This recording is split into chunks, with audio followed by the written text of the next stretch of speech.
খারাপ অবস্থা, আরও খারাপ অবস্থা অন্য জায়গায় যেই সব জায়গায় স্পিড বোট নাই, কোনো কিছুই নাই ওখানে যাওয়ার মতো তাদের দেখার মতো কেউ নাই। কারণ এতটাই ভয়াবহ অবস্থা, এতটাই খারাপ অবস্থা, সেখানে এই পর্যন্ত যারাই চেষ্টা করছে যাওয়ার জন্য সেখানে যেতে পারেনি।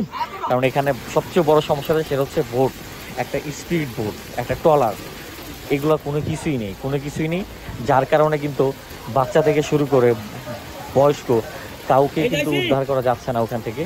অসংখ্য মানুষ শুনেছি যে পানির সাথে ভাইসে গেছে। বাংলাদেশের বিভিন্ন প্রান্ত থেকে কিন্তু অনেক ভাইরা চলে আসে এই মানুষগুলোর পাশে দাঁড়ানোর জন্য, কিন্তু ওইসব জায়গায় কিন্তু এখন পর্যন্ত যাওয়া সম্ভব হয়নি। কারণ স্পিড বোট ট্রলার কোনো কিছুই নেই, কারণ 31 বছরের ভিতরে এরকম ঘটনা কিন্তু এখানে ঘটে নাই। তাই এখানে মানুষ কিন্তু স্পিড বোট ট্রলার এগুলা ইউজ করে নাই।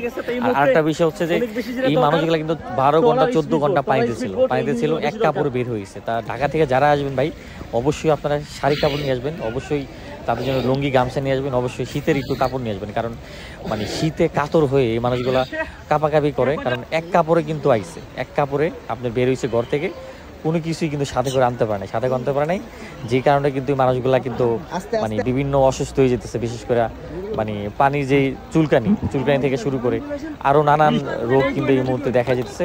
তা প্রচুর ঠান্ডা লাগে তাদের, শীতে একবার কাঁপানি উঠে যায়, কারণ 10-12 ঘন্টা মানে থাকাটা অসম্ভব।